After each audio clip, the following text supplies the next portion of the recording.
अस्सलाम वालेकुम नाज़रीन, मैं हूं कुर्बान बलोच। वज़ीर आला पंजाब मुंतखब करने के लिए तारीखी दंगल आज होगा। शाम को 4 बजे पंजाब असेंबली का मैदान सजेगा। परवेज़ इलाही और हमजा शहबाज आमने सामने हैं। नंबर्स गेम के हवाले से मुख्तलिफ दावा हो रहे हैं। PTI, काफ लीग और परवेज़ इलाही के हिमायतियों के हवाले से ये दावा किया जा रहा है कि उनके पास 188 अराकीन की अक्सरियत है, जबकि हमजा शहबाज, पाकिस्तान पीपल्स पार्टी और बाकी जो अराकीन हैं जो हमजा शहबाज की फेवर कर रहे हैं, उनके पास 169 अराकीन हैं। इसमें से कितने मेंबर्स आगे पीछे होंगे, कौन जीतेगा, ये तो 2 घंटे के बाद पता चल जाएगा। लेकिन अहम सवाल ये है कि पाकिस्तान पीपल्स पार्टी पंजाब क़यादत हमजा शहबाज से नाराज़ क्यों है? क्या पाकिस्तान पीपल्स पार्टी पंजाब क़यादत या उनके MPs नाराज़गी के बावजूद सदर आसिफ अली जरदारी के हिदायत पर हमजा शहबाज को वोट देंगे या नहीं देंगे? ये अहम सवाल है, क्योंकि जो गेम है ये इतनी आसान नहीं है। आपको याद होगा कि सेनेट चेयरमैन के इंतखाबात हुए थे। सादिक संजरानी और मरहूम हासिल बिजंजो आमने सामने थे। मरहूम हासिल बिजंजो की हिमायत अक्सरियत कर रही थी, जिसमें पाकिस्तान पीपल्स पार्टी, मुस्लिम लीग नून भी शामिल थी। लेकिन उसके बावजूद सेनेट चेयरमैन के इंतखाबात में सादिक संजरानी जीत गए थे। तो पंजाब में भी ऐसा सेटबैक हो सकता है। जरा कहते हैं कि अभी तक जाहिरी तौर पर PTI परवेज़ इलाही का पलड़ा भारी है। उनके पास 188 अराकीन की अक्सरियत है, जबकि सादा अक्सरियत के लिए 186 अराकीन की हिमायत चाहिए। हमजा शहबाज जो मुस्लिम लीग नून के उम्मीदवार हैं, पाकिस्तान पीपल्स पार्टी के उम्मीदवार हैं, कुछ आज़ाद अराकीन भी उसकी हिमायत कर रहे हैं। उनके पास जो अक्सरियत है वो 179 अराकीन की है। तो इस तरह 9 मेंबर्स का डिफरेंस है। PTI का दावा है कि हमारे पास अक्सरियत मौजूद है, सादा अक्सरियत के लिए 186 वोट चाहिए, लेकिन हमारे पास 188 अराकीन मौजूद है।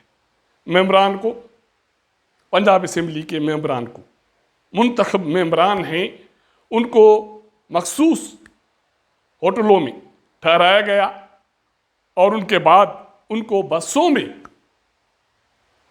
बिठाकर पंजाब असेंबली पहुंचाया जा रहा है। कुछ अराकीन पंजाब असेंबली पहुंच गए हैं और उन्होंने नमाज जुम्मा भी वहां अदा की है।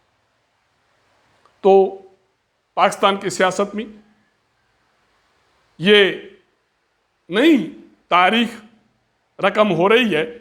सादिक संजरानी के इंतखाबात के हवाले से नई तारीख रकम हुई थी। सेनेट में अपोजिशन लीडर सैयद यूसुफ रज़ा गिलानी के हवाले से भी तारीख रकम हुई थी। पंजाब में वज़ीर आला के इंतखाबात में तारीख रकम होगी या नहीं होगी, ये एक अहम सवाल है। ज़राए का कहना है कि पाकिस्तान पीपल्स पार्टी जो पिछले 3 माह से मुस्लिम लीग नून की इत्तेहादी है वफाकी हुकूमत में, और उसके बाद पंजाब में जब हमजा शहबाज की हुकूमत बनी तो पाकिस्तान पीपल्स पार्टी को वजारतें भी मिली, लेकिन उसके बावजूद पाकिस्तान पीपल्स पार्टी पंजाब क़यादत हमजा शहबाज से नाराज़ क्यों है? कुछ देर पहले पार्लियामेंट हाउस गया था, वहाँ से निकला तो पाकिस्तान पीपल्स पार्टी से ताल्लुक़ रखने वाले कुछ MNAs मिल गए। वो पूछ रहे थे कि क्या हो रहा है। मैंने जो भी मेरी एक सोच है या मैं जो कुछ असेस कर रहा हूँ, देख रहा हूँ, वो राय दी कि मामलात नहीं चल रहे। तो वो भी कह रहे थे कि हाँ मामलात नहीं चल रहे, तो क्या इस मुल्क को डुबोएंगे क्या? तो मेरा सवाल ये था कि इस पर तो आप लोगों को गौर करना चाहिए कि आप लोगों ने छलांग क्यों लगाई। तो उनका ये कहना था कि हमने छलांग तो लगाई, बड़े साहब जो फैसले करते हैं हम उस पर मनवन अमल करते हैं, लेकिन हमें लग रहा है कि ये जो कुछ भी तब्दीली आई है उससे पाकिस्तान पीपल्स पार्टी को कोई ज़्यादा फ़ायदा नहीं हुआ। मरकज़ में कुछ वजारतें मिल गई, एक दो वज़ीर हैं पाकिस्तान पीपल्स पार्टी के जो लोगों को काम कर रहे हैं, बाकी वज़रा की सूरत हाल अच्छी नहीं है। पंजाब के हवाले से सूरत हाल ये है कि वहाँ हसन मुर्तज़ा साहब पाकिस्तान पीपल्स पार्टी के पार्लियामानी लीडर हैं और सीनियर वज़ीर भी हैं पाकिस्तान पीपल्स पार्टी के रहनुमाओं का। ये कहना था कि सूरत हाल ये है कि वहाँ पाकिस्तान पीपल्स पार्टी के काम नहीं होते।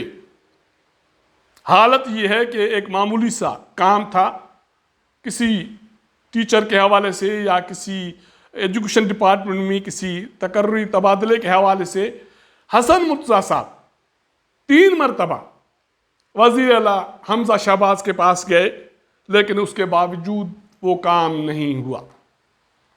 तो इस सूरत हाल में शाम को वज़ीर आला पंजाब के इंतखाबात के हवाले से जो दंगल होने जा रहा है, तो क्या पाकिस्तान पीपल्स पार्टी अपनी क़यादत की हिदायत पर कायम रहेगी, हमजा शहबाज की हिमायत में वोट करेगी, या ये जो शिकायतें हैं कि मुस्लिम लीग नून के साथ इत्तेहादी हुकूमत में तो हैं, लेकिन उसके बावजूद पंजाब में ना सिर्फ पाकिस्तान पीपल्स पार्टी के लोगों के काम नहीं होते, उनके वज़रा के काम नहीं होते, पाकिस्तान पीपल्स पार्टी को सियासी तौर पर भी पंजाब में कोई बड़ा फ़ायदा नहीं हुआ।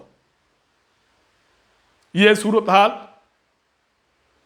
इस इंतखाबात के हवाले से क्या रंग दिखाएगी, चंद घड़ियों की बात है, चंद घंटों की बात है, लेकिन अगर वज़ीर आला पंजाब के इंतखाबात में कोई सेटबैक होता है, जैसे सेनेट चेयरमैन के हवाले से हुआ था, तो फिर पाकिस्तान की सियासत कहाँ खड़ी होगी। इसके हवाले से पाकिस्तान पीपल्स पार्टी के अरकान और कुछ मुस्लिम लीग नून के रुकन भी परेशान हैं।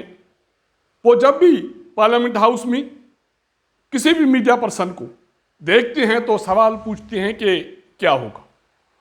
तो इसका मतलब है कि जो सूरत हाल मौजूदा सियासी है उससे हुकूमत में शामिल अहम सियासी जमातों के रहनुमा अरकान मुतमईन नहीं हैं। उनको भी अंदाज़ा है कि सियासत में जो अदम इस्तेहकाम है उसकी वजह से मुआशी अदम इस्तेहकाम शिद्दत अख्तियार करती जा रही है, जिससे मुल्क के डूबने का खदशा मौजूद है।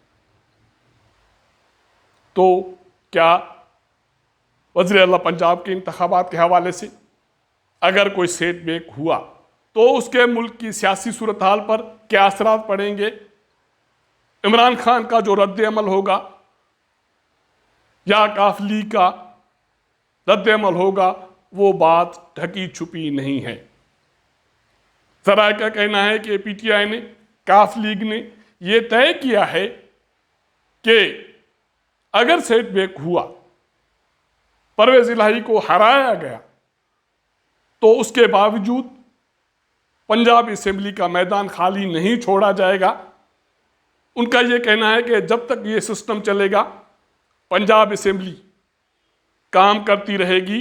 इसका मतलब है कि पीटीआई, काफ लीग, उसका अगर उम्मीदवार परवेज़ इलाही जीत गया तो फिर मामला ये होगा कि वफाक से अदम तामुन की सूरत हाल पैदा होगी। अगर कोई सेटबैक हुआ तो उसके बावजूद पंजाब असेंबली को, पंजाब हुकूमत को चलने नहीं दिया जाएगा। अब तक इतना। अगर हमारा ये वीलॉग आपको पसंद आए तो अपने दोस्तों के साथ ज़रूर शेयर कीजिएगा, अपना फीडबैक दीजिएगा। आपके साथ मुलाकात करेंगे अगले प्रोग्राम में, तब तक इजाज़त दीजिएगा। अल्लाह हाफ़िज़।